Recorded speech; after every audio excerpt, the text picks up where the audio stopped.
Welcome, ladies and gentlemen. You are listening to The Robby Rowe Show, episode 84 with Marvin Freeman. Let's hear a soundbite from Marvin from today's episode.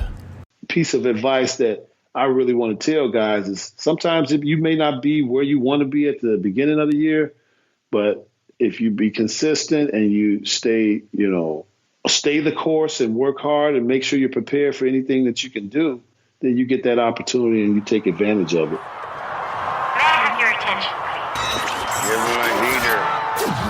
Listening to Clear the Mechanism. The Robby Rowe Show. The Robby Rowe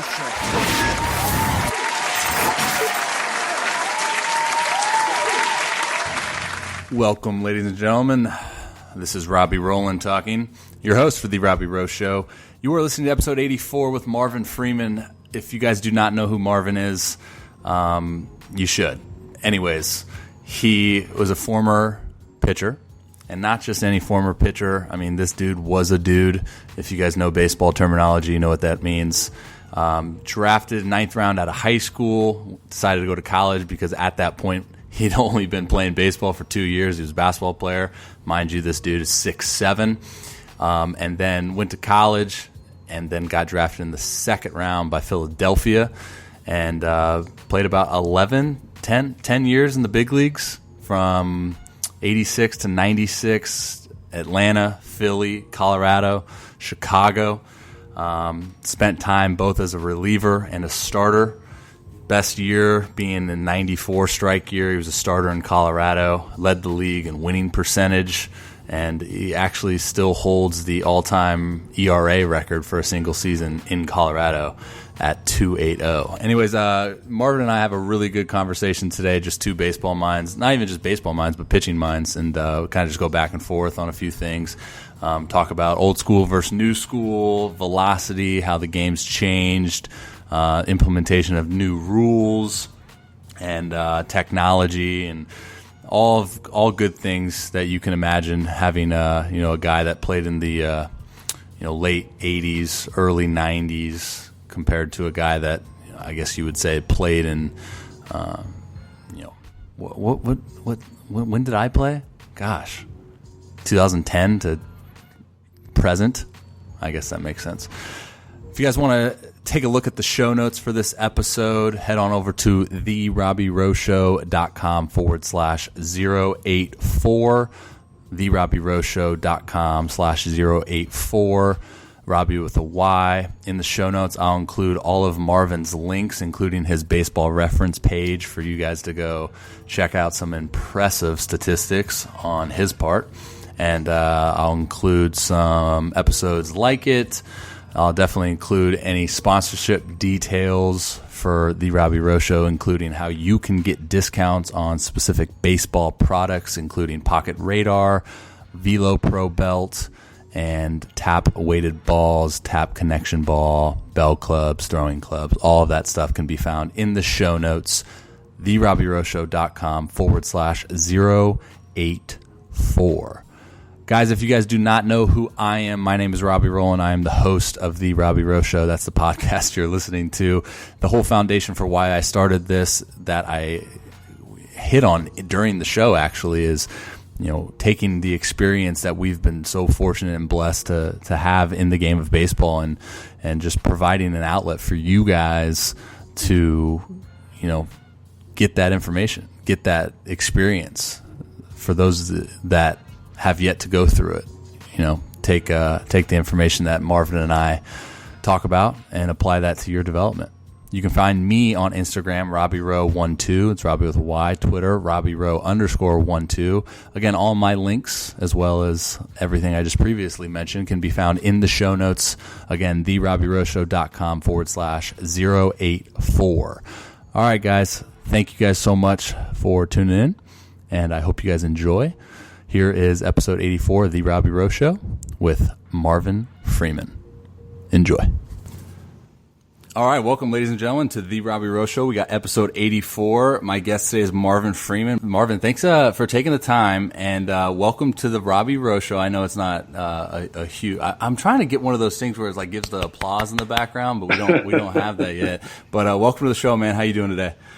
I'm doing great, man. It's a pleasure being on, and it's always a pleasure to talk about baseball and especially pitching. Oh man, I'll tell you what, we're gonna dive into it, man. When we talk shopping, and you probably know better than anyone, like the time will just fly by. So it's so buckle in today. But you and I were just talking off the air, and I want to include some of the tidbits that we just talked about, but how about the times are changing? We talked about how, like, when you were playing, you had the Sony Walkmans, you were thinking you were high class and everything, and then when I was playing, it was more of like the Game Boy was like on its way out, but for me, I thought like the Game Boy was just on those bus rides, man, playing Tetris. Man. Oh man.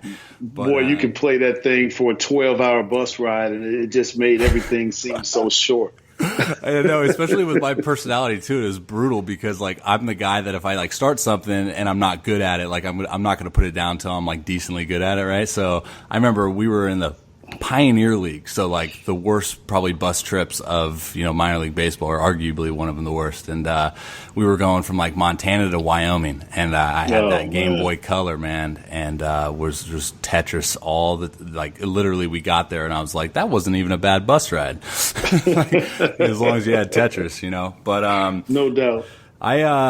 We were talking a little bit about the home run derby, man. I want to hear your thoughts on how you thought the presentation of it was. I know we talked a little bit before we hit record about how you're not a huge fan of the home run derby. Typically, I know I'm not, because those guys are just so impressive, and I don't want to see that kind of stuff, But talk about how you thought the presentation of the derby went this year.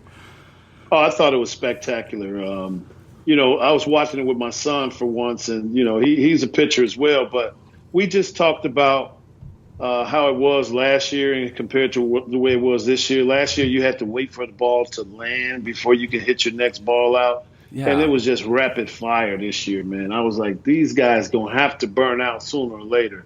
Yeah. But that just goes to show the players today, it's unlike when we played, because we had to get jobs in the off season. We couldn't just stay in the gym and work out and get as physically fit and be as physically fit all year round as these guys, because we had to support our families. And even guys way before me, I think they made $50,000 was the minimum wage. So, yeah. I mean, now these guys can go home, take a week off, and go right into a program. And you saw how fit these guys were. They were swinging with ease, hitting balls 400 feet. And it was just a great event for the fans. But I did try and tell my pitchers to look at where all the balls that were getting really crushed, where they were being located, inner half, up and in, and those things, most of the balls they hit, they were pulling them. Yeah. Well, then I was sitting there thinking, like, all the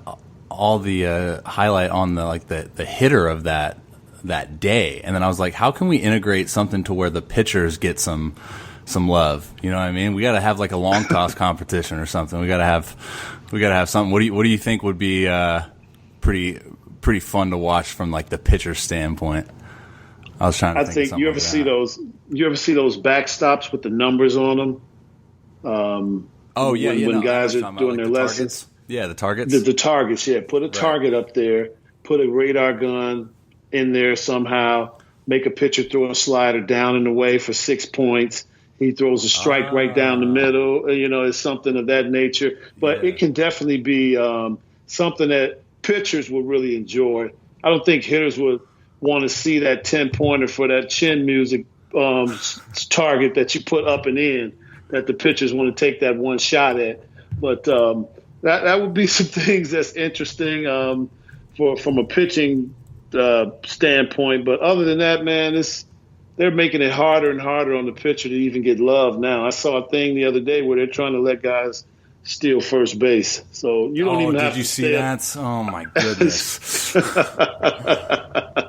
I start dying laughing. I'm like, so if I throw a breaking ball and the catcher, it just pops out his glove, a guy can take off on the first pitch and get to first if he doesn't get him out? I mean, what is that? Dude, well, that's a good topic, because obviously, like, they're trying to make up so many different ways in which, quote unquote, they can like make the game more exciting, right? Like, what's your take on like the rule changes as far as like the instant replays, what they're doing in independent baseball, testing it out, the pretty much like the shot clock. What's your feelings on that? Well, I mean, for the minor leagues, it's a way to get people in the gates, let them see something different. But you can't start tinkering with something that's been so good for so many years and think you're gonna make it better. I mean, there might be some things that they can do, like speed up those commercial breaks in between innings. That'll help the pitcher get to the mound when he wants to, and not have to wait on the umpire to say, okay, now you can start warming up. Just things of that nature. But, like we said, things are evolving. Things are moving in different directions. They got to find ways to keep growing this game. And, if you don't tweak it here and there and see how it works, you never know what's going to happen. But the fans are going to let you know. They'll let you know how smart it is or how crazy it sounds. So sure, basically the main thing they have to do is listen to the fans, because I've been getting so many responses to this stealing first base thing that the fans won't put up with a lot of stuff that just really has nothing to do with the game and how the game should be played or how it used to be played. But we'll see how it goes, man. I'm sure that'll phase itself out. Yeah, it usually always does, but it's tough. Like we talked about, before we hopped on, about the millennials. Like we gotta somehow we're kind of in a situation where like the game has get this bad rap of like all the fans are the older generations, right? And now it's like, how can we like get the grasp the attention of the younger ones? And it comes down to like just the typical marketing of it, which is, I thought, especially the All-Star game, they did a fantastic job with like the on-field interviews. I love when they mic guys up on the field. Did you catch that? You didn't like it? I mean, it's cool, but I don't know. I know a few guys that I'm sure they do a background check on who they're going to mic up before the game, because it's a few guys you better not throw a mic on them, man. You'll lose your license on the FCC. You hear those guys' language. Yeah, no, you can't.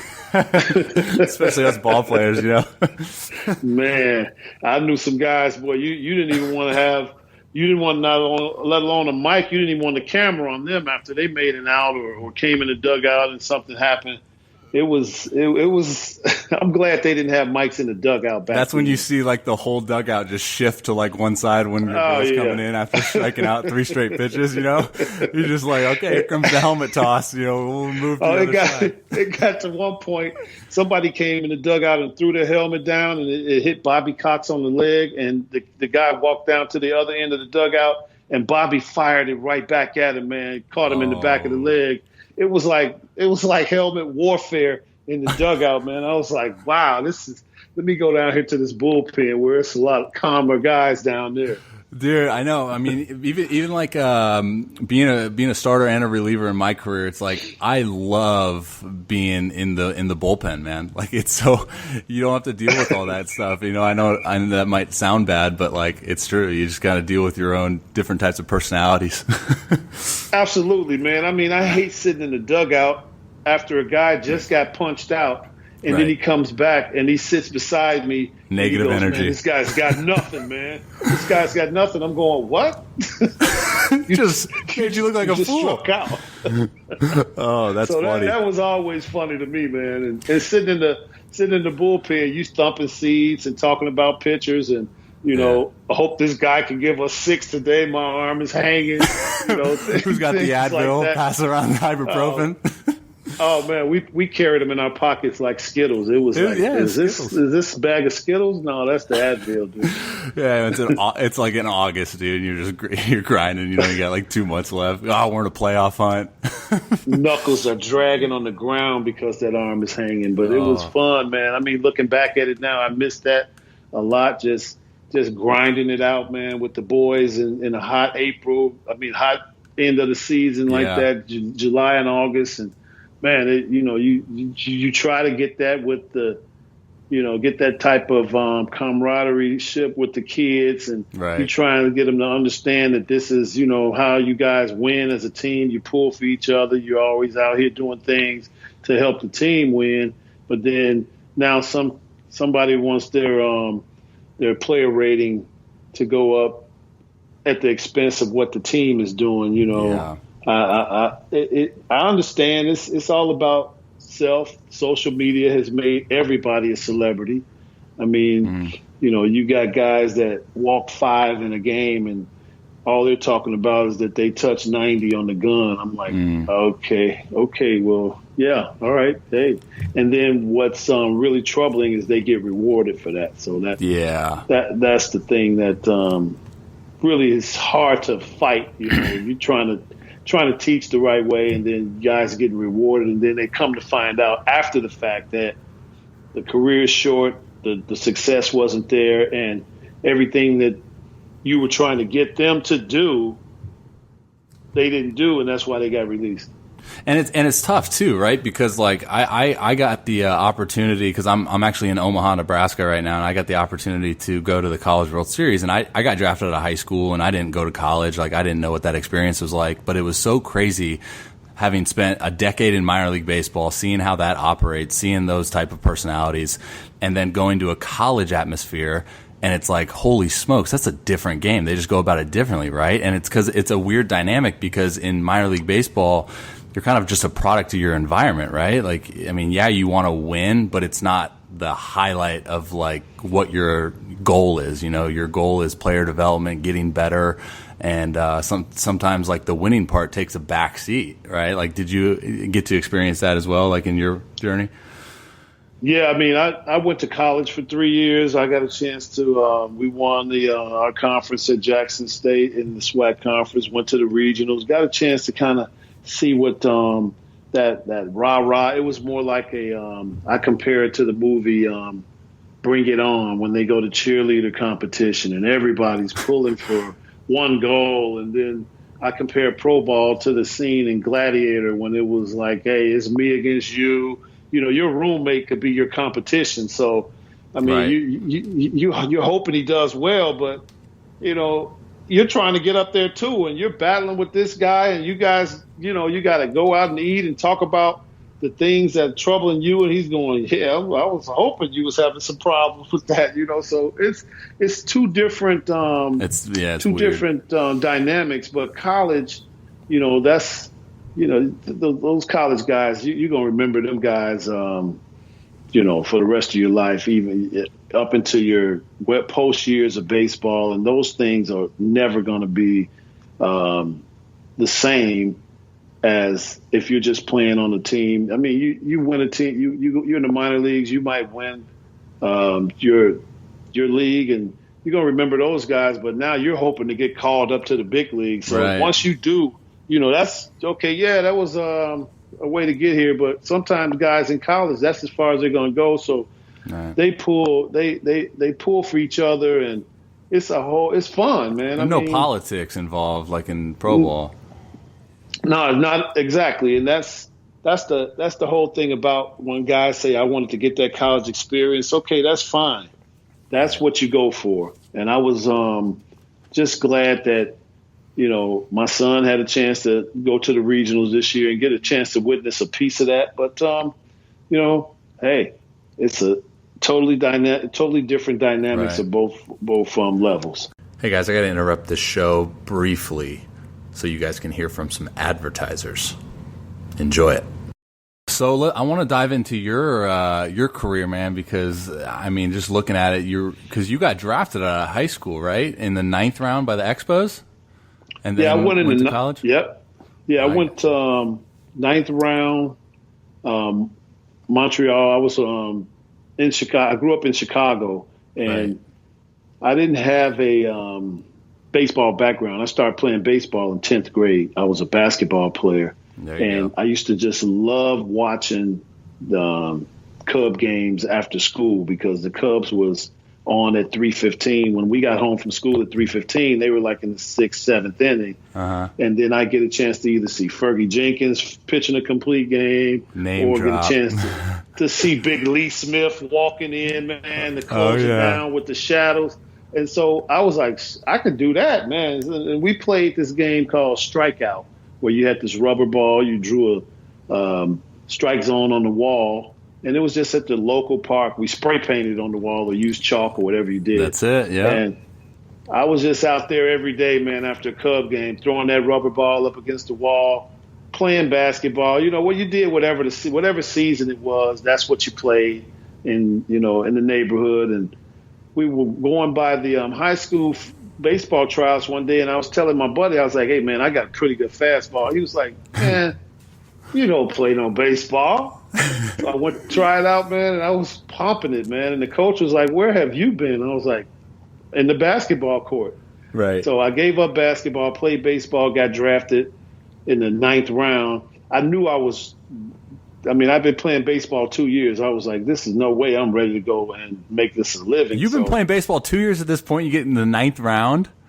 Yeah. Jeez, oh, Pete, man. Yeah. You're making us look I played a lot of strikeout, man. I played a lot. I mean, when I say a lot of strikeout, I mean every day for 2-3 years, just steady. In the summertime, I'm throwing this ball off the wall, and people are walking across the park like, oh, there's Freeman throwing that ball again. They thought I was like Can't Get Right from that movie, where he's bouncing that rubber ball. And I mean, I would watch, like I said, I watch the Cubs, and I go out and try and imitate whatever I saw Bob Gibson or Fergie doing on TV. I try and throw just like them, even though we didn't have baseball teams in the hood in the city where I grew up at. We had to walk a long way to get to practice. And that just, proved that we were dedicated and loved the game, that we would walk 10 miles to just go practice. And you still got to walk home afterwards. So, but I played baseball. I knew I wasn't ready to go pro. Went to Jackson State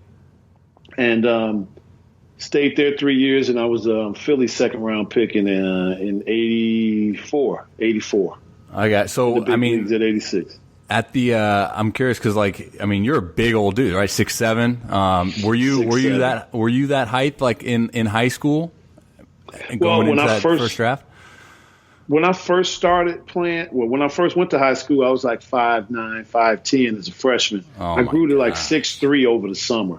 Jeez. And so I was probably about 6'3", 150, and that's when they start calling me Starving Marvin. But I just shot up in height, but I'd always, had decent mechanics and knew how to pitch just by watching guys on TV. I knew that, I'm supposed to throw the ball hard. I'm supposed to throw it down. I'm supposed to make sure I get it out in front. That's what I saw. And when I practiced it, I got better and better at it. And as I, continued to grow, I still had those issues with being so long that it made my timing and sequences a little bit erratic. Yeah, long levers. But as I got, better functional strength in my body from, being more mature age-wise and maturing with that age and starting to work out. And once I got to college, I started picking up a little weight. When I signed, I was like 180, but I was 6'6", and I was like a right-handed Chris Sale. All right. And everybody was like, "Oh, you got to gain some weight. You got to gain some weight." I'm like, "Well, I'm throwing like 94 right now, doing this." And 94 back then is a different 94. That was cheese. They getting it across the plate then. They getting it out of the hand now. So it probably would have been like these young cats throwing 99. But I knew that if I threw every pitch like that, I was going to blow out. I knew that even before they start doing all the because you only got a certain amount of bullets in your arm to say I'm letting it fly. You're going to go there sometimes when you say, "Hey, I'm letting this one go." But to have that type of mentality on every pitch is hard to maintain and sustain a long career when you're doing that, Were you a starter or a reliever when you got drafted? I got drafted as a starter with the Phillies. I was they sent me to Bend, Oregon for the short season A-ball. Beautiful. I went 9-4 in short season. Then I came back for in 85, and I went to Clearwater in the Florida State League. And my first 3 games, my first 3 starts was 3 hit shutouts. They sent me to Double-A. I was like, man, I'm going to be in the big leagues in about 2 months, Man, I go up there, I go 1-7. I couldn't get a breaking ball over. Baseball America had me in their little annual mid-season rankings as the pitcher in the Eastern League with the best fastball, but I was 1-7 with a 7 ERA. I'm like, oh yeah, I feel good now about that. I mean, just the mentality of it was like, it was embarrassing to be, ranked with the best tool, but you don't know how to use it. Right. And so that's when I started to really take a different approach to how I was going to be a pitcher and watch guys that were successful, whatever velocity they threw. I watched guys that was always pitched ahead in the count, always got their breaking stuff in an area that was not going to hurt them. I mean, they didn't necessarily throw every one of them for a strike, but they didn't leave one up in a crucial situation or in a situation where they had the hitters, by the throat. I'll keep it clean. Yeah. They had them by the throat. But the whole thing with that is, man, you watch guys that are successful, and if you can add a little bit more flavor to it, being more athletic or even have a little bit more velocity, and you can still do the things that make an above average pitcher successful, how much more so can you be successful? And that's what my thinking was from the time that I, realized that I just can't blow people away. And that's one of my main reasons why when every time you see me on or hear about me doing something on Instagram, guys think I'm talking about, oh yeah, you can get guys out with 80 mile an hour if you got great control and command.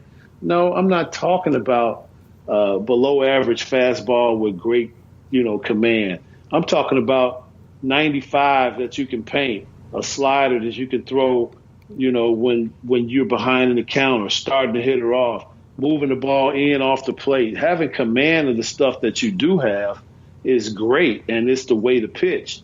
And velocity helps you get away with more mistakes. Sure. But we already know that. I mean, but why are you trying to throw 100 miles an hour and it's not one strike involved in this thing? So that I understand, guys, is their motives are good, but the reasoning behind it just doesn't match up with being successful. Hey guys, it's your host, Robby Rowland here, interrupting the show to encourage you guys to head on over to the show notes, therobbyrowshow.com/084, to see how you can potentially get discounts on some of the industry's best baseball products, including radar guns, Velo Pro belts, weighted balls. All right, let's get back to the show. Yeah, you know what's tough though is it's almost the organization's fault, right? Because even for me, like you see it over and over again that the guys that get multiple opportunities are the guys that throw hard, because the whole even when I was coming up, it was that you couldn't teach velocity. And kind of segue into my next question for you is like, now we're getting into this quote unquote new school approach where like velocity is essentially easily attainable. Because like now we're seeing more and more people do it, so we get in this growth mindset of like, oh, I'll throw hard. What is your thought on how kind of the newer school players go about their training to attain high velocity? Well, like I said earlier, the technology has gotten so much better. The athlete is so much more conditioned for all year round. The way that they move is being monitored. Things are being identified, the deficiencies and how a guy's left leg may be stronger than his right leg, and that may affect his weight shift. It may affect his timing. It may affect his whole kinetic chain. Yeah. Then you got the strengthening exercises. Guys are doing med ball throws from all angles, so their trunk rotation is getting more attention than it ever has. I mean, back in my day, trunk rotation was when a guy rubbed his belly. He reached across to get the remote or something. I'm telling you, man. I mean, you had big guys on the mound, man, and then nobody cared. All the pitcher, he's just throwing strikes, But now these guys, they take their shirt off, man. They can do a pose down, Right. They got guns on top of guns. Yeah, and, ESPN body issue. I'm telling you, I saw Chapman doing a video or something, and he was on the beach with a tank top on, and I was like, my God, no one of these dudes is throwing 100 miles an hour. Right. But we see that the lifespan is short. I call pitchers today big lighters. Mm-hmm. You know, you can use them up you can get 150, 200 strikes out of them. But at some point, it seems like every guy that's been throwing 98 to 102 has had an elbow surgery. Mm-hmm. I mean, it's only going to continue to happen because if you keep stretching things to the limit, you know, things are going to go. But back in our day when you had Tommy John, you were done. Right. Now you got guys just having 2 or 3 of them. Yeah, now it's a performance-enhancing surgery. I just can't believe somebody was like, Coach, should I just go ahead and get Tommy John now, man? They said I can throw hard. Yeah, they're like 12 years old. Oh, my God, man.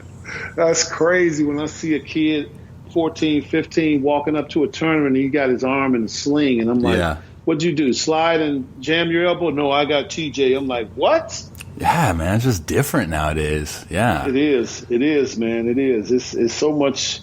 It's just so much information out there. So much money in youth sports. There's so much advantage for anybody that even thinks that they have an inkling of baseball knowledge to, you know, just go out there and get theirs, basically. But, you know, I really hope that everybody learns something from somebody else and we can all learn from each other so that we can help guys that's coming up behind us do it the right way and stay healthy and enjoy it as long as they can, because it's a short window of opportunity when you're a player. And when it's over with, all you can do now is just talk about it like we're doing. I mean, that's the beauty of, like, you know, I know there's a lot of negative connotation when it comes to, like, social media, you know, and the connectivity that we have today. But the one really cool thing, and I'm trying to take as much advantage as I can, is the ability to, like, you know, have you on the podcast and then give all of this quality information to whoever seeks it out, you know, and, like, put themselves in the best possible situation moving forward in their development, having this information that, like, you and I are talking about. And I think that's one really cool thing, really good advantage of, you know, 2019 is just all of this, all the access that we have and that the youth athletes are capable of doing. But I want to ask you is plug you in your prime into 2019 with all of the modalities that we have. What do you predict from your, like, from a success standpoint? Are you throwing 105 or what are we talking about? I would be kind of like Soroka from the Braves. He's right-hander. Nasty, man. He's like 12 years old. 12 years old, nasty sink piece. Nasty slide. It works down in the zone. Everybody's saying, hey, when I was pitching, they used to say, make him get the ball up. Make him get the ball up. Sure. Now hitters are saying, make him get it down. Make him get it down.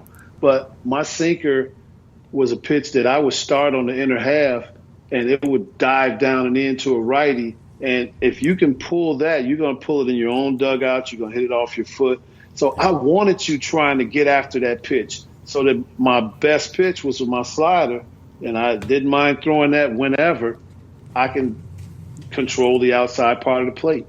Because if you don't have two pitches that you can definitely trust and to throw with your eyes closed, then it's going to be really difficult to get hitters out nowadays, because they see 98 to 100 or 95 to 100 almost every night. So beating them down the middle is almost out of the question now. So you got to be able to disrupt the timing, have the ball moving, have it going down, have it, running in, and you can't be afraid to pitch up and in. And I don't mean, head hunting or throwing at a guy's head, but if you miss and it just happens to end up under the chin, then you can't feel bad about that. Because if you have no respect for the pitcher to one may get in and get away from him and get in on you and maybe hit you. If you don't respect that fact, it's really hard to pitch at any level, Yeah. And so You got these cats coming up here. They got the football helmets on now, and then they got the elbow pads. Yeah, the Evo shields. Yeah, thanks, Barry Bonds. Oh, they got everything. They going up here with body armor. And then that's a guy. It doesn't hurt anymore. That's my pops brought up that point because my pops played around the same area you did, and he was like, man, like you'd face these guys, that was like, I don't want to step in the box, because you were scared of getting seriously injured, guys that were pitching in and whatnot. And now it's like you have that, as a pitcher, you're trying to promote an uncomfortable at bat, and those hitters, man, they're completely comfortable because like, all right, if I get hit, I got 38 freaking pounds of padding, like I'm good.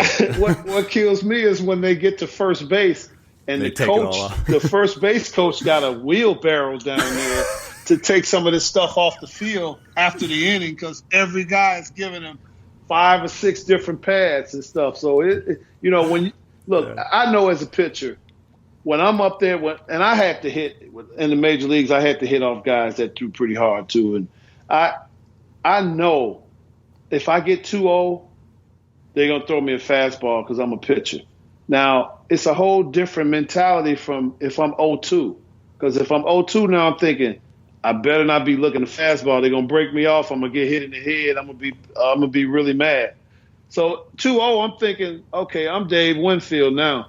You throw a fastball down the middle, I got a whole different attitude. So if I don't even have a thought that it's gonna come inside, I'm swinging from my heels. I'm trying to hit you off planet Earth. And so, did you ever get one? Did you get one? I got two, man. Dude. I got my first one. I got an Oppo taco in LA. You got a taco. Wow, good for you, man. At night. So it was when Where at? They were like, you got to be a grown man to go opposite field in LA. Okay. Off Pedro's brother Ramon. Oh. That was my first. And then I hit the 3-run shot against the Cubs in Colorado. And that was after Kevin Foster. He hit a home run off me. But I called mine, though, because I was on deck, and Ellis Burks was on the bench, and he was Ellis Burks, man, oh man, what a name drop. Ellis was like just giving me all kind of grief because the pitcher had hit a home run off me, and I'm from Chicago, and it was against the Cubs, and he said, man, your mother just saw the pitcher hit a home run off you. What are you going to do? I said, I'm going to get him back, man. And then I hit a 3-run homer, and I looked in the dugout as I'm running down the first and held both hands out like, let him know. I told you. It's been on my IG, man. I'm going to tag you on my Instagram. Yeah, I got to see that one, let you get a chance to see that one. Hey, I'll tell you what, man. I watched your YouTube highlights on your Instagram. Son of a gun, man. Jeez, hey, man. Sinker, slider, little X factor, bringing in. That's it. You were throwing that sinker at like 94, right? 95. I mean, were you manipulating that thing, or were you just letting it eat? No, I was.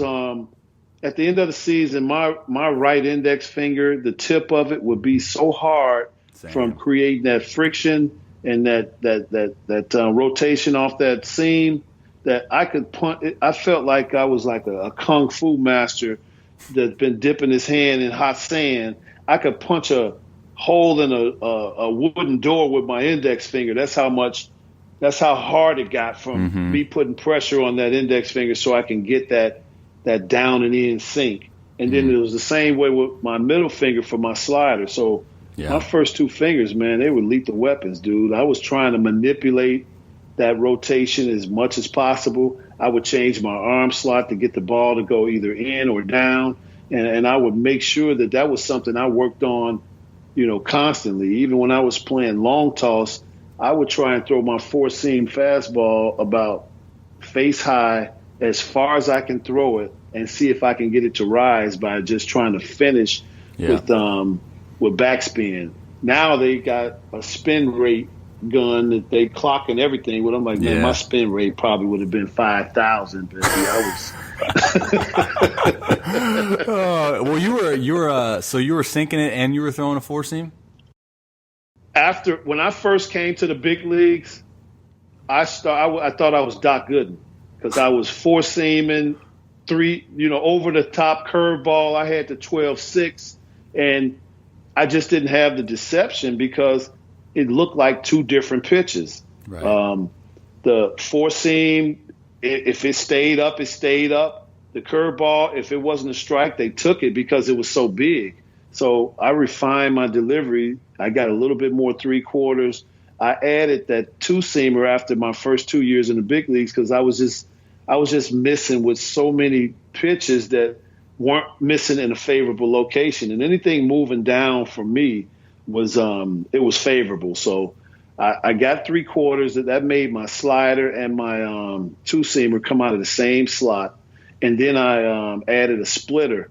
When I added that splitter, man, it was nasty going down and away from lefties, so I exclusively threw it to them. But then when I got confidence of it and I knew I could throw it for a strike, I started throwing it to everyone, and that's when I had a lot of success. But when I got on the Braves in '91, I went 2 years without throwing a four-seam fastball. Yeah, why would you? I was a reliever. I was a reliever, man. I'm telling you, I'm like, hey, I can go out there and get 5 pitches and get 3 ground balls. I'll be good to go again tomorrow. And back then, they gave us those appearance clauses in our contract. So I was trying to get out there as much as possible. Yeah, I mean, I'm curious if you want to take us into that. What was your first clause that you had on the appearances? Like, how many games? It started at 40. And then it went 45, 50, 55, 60, and it capped out at about 75. But I hit 60 games one year, and I was like begging. I was begging to go in those 10-0 games. I'm good, Skip. I'm good. Pitch 5 days in a row, free. Take a day off. I'm good, man. I'm good, man. I got 6 ibuprofens in me. I can't feel my arm. Did you you're on that playoff team in Atlanta early 90s? We got 2 World Series rings, 91 and 92 back to back. We end up losing to the Twins in 7 games. Jack Morris went 10 innings, beat us 1-0. That was Kirby Puckett, right? Game. He was the day before. Yeah, that was he homered the day before to take it to 7 games. Yeah. But and then the next year we lost to the Blue Jays. Dave Winfield doubled off of Charlie Leibrandt to beat us in the 6th game, and that was and then I went to Colorado in '94. So I got 2 World Series rings, went to the playoffs 3 years straight with the Braves, got to the playoffs with the Rockies in '95. So I had a chance to really see, a lot of the successes and failures of how a major league clubhouse runs, the chemistry that you create, and the chemistry of a bad clubhouse too. I won't mention those, but right. No, we've all been a part of those, man. The good and the bad, man. I mean, and that's what I like to try and share, especially with the guys now, because I'm dealing with a lot of guys that's 14 to 25, and quite a few professional guys that they don't really know what to expect. And I can offer what I know and what I've been through, and they can utilize that any way they, seem fit to. But the main thing is I give them that information, and it's available. So yeah, and that's it's what on I them. like doing. Yeah, it's their responsibility. I mean, that's the whole foundation of like what I started. Is like we've been so blessed to like go through what we've gone through. And all of those experiences. Like, I mean, how valuable experience is, and for us to like be able to have that opportunity to give back. I mean, that's fulfillment in my opinion. Last thing I want to talk about before I let you go, man, is you talked about going to Colorado. So you went back to you were in the pen with Atlanta, then you went back to being a starter, right, with Colorado. First of all, I did. You in that '94 season in Colorado as a starter, you shoved it, which doesn't happen a lot in Colorado. What was like the biggest adjustment for you going from the pen to starting? Like, was your repertoire the same? Did you switch anything up? Because that '94 season, you were freaking dealing. Yeah, I mean, it was right after I had left Atlanta as a free agent in '93. I went over to Colorado, and I knew they were a new team. They were struggling big time with trying to fill roles as far as pitching-wise because, it's hard to pitch in Colorado anyway. Yeah. And so when I went in spring training, my mindset was like, I want to be, in good enough shape to throw 120 to 130 pitches if needed. So that was my training regimen in the off season. I just built up my pitch count.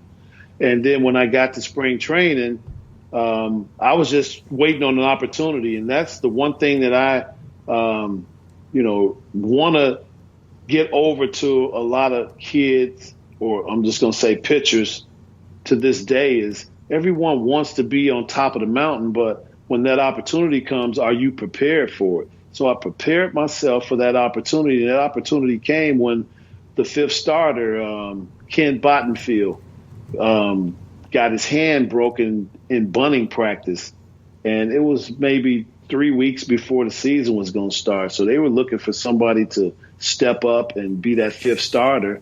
I had been having a pretty good spring. They put me in a situation where I got a chance to start, and by the time All-Star break came around, I was 9-2, and my man Bot was somewhere wondering what happened, Right. And that's what I mean. When somebody's got an opportunity to step in your slot and they do the job in the pros, you're going to stay in there.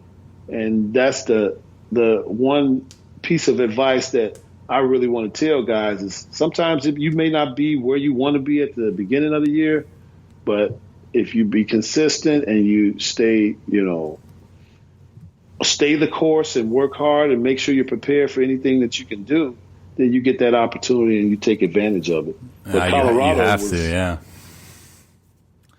Yeah, but pitching in Colorado, I came from Atlanta, and I had just saw Greg Maddux just carve up the league, man. And he did it with a 3-pitch mix. He took his time. He didn't rush. You were always 0-2. So if you're always 0-2, you got to swing the bat. It's none of that, let's get his pitch count up and let's wait him out. I mean, he was pitching complete games with 86 pitches in under 2 hours, man. And yeah, I said, it's got to be something to this. So when I went to Colorado, I tried to do the exact same thing, get ahead in the count. This was the first time I had, I think I walked 23 guys in that season. I wasn't ranked in the top for control. I had to led the league in winning percentage that year, all because I just tried to simplify everything that I did and stay out there as long as I possibly could. And I looked up and we were going on strike. Yeah. My dad was part of that too, man. That was man. That was tough. That was tough, real tough. But it was. I still got the record for the lowest ERA in Denver right now. I've been following Kyle Freeland. Last year he was sweating me. He was sweating me last year, but then he gave up a run. I think he gave up a run his last game of the year, and I was like, "Yeah, I still got it, baby." Yeah, look at you still competing now. I know, man. I can't stop. I can't get away from it. Oh, me and my wife still competes over that last lobster tail. That's me. Hey, once the competitor, always won, man. It just doesn't go away overnight. You can't turn it off, man. Hey guys, your host here, interrupting the show again to talk a little bit about my online services. Guys, if you are an aspiring pitcher and in need of any type of help, including help with any specific pitch grips or pitching mechanics or even some online programming, head on over to the show notes, therobbyrosshow.com/084. Scroll down on the page and you'll see my services. Let's get back to the show. You can't turn it off, Oh, you ain't kidding, man. Well, hey, I gotta let you go, man. I apologize if we went over time, but thanks so much for coming on. Tell my audience where they can find you and what you got going on right now. Like what's cooking in your journey through life. Yeah, well, I'm one of the instructors with Major League Baseball's Youth Baseball Development, the Elite Development Series, the Dream Series. We do a lot of youth-oriented clinics throughout the country. Here in Atlanta, I'm a pitching coordinator with Marquise Grissom's baseball organization from 12 to 18U. I have a pitching academy out here as well. So my foundation, Marvin Freeman's Youth Foundation, just got off the ground. We're trying to help guys that are underserved and still continue to progressing this game of baseball. And I'm really busy doing a lot of things as far as community stuff with the Braves. So being back here in Atlanta has really been it's been like a whirlwind from day one. I just moved back down here 3 years ago, and we're really getting involved in the community. But baseball-wise, I'm still out there, man. I'm Freeman Baseball on Instagram and Twitter. Have those guys follow me on that because I put some humorous content out as well as informative, and just try and keep it light, but at the same time, let guys learn something and get something out of it because we're all in this thing together. And if we can help one guy learn something that we didn't know at that age, then we've done our job. Absolutely. That's the name of the game right there, man. Just giving back. I appreciate you taking the time coming on the show, man. That was really good. But we'll keep the line of communication open moving forward, man, and enjoy the rest of your day. Absolutely, man. Thanks for having me on, and look forward to hearing it. Absolutely, brother. Take care. We'll talk to you later. All right. Take care. All right, guys. Thanks so much for listening to today's episode of The Robby Rowe Show. Do me a favor, if you have yet to subscribe to this podcast, be sure to do so to not miss out on any other episodes.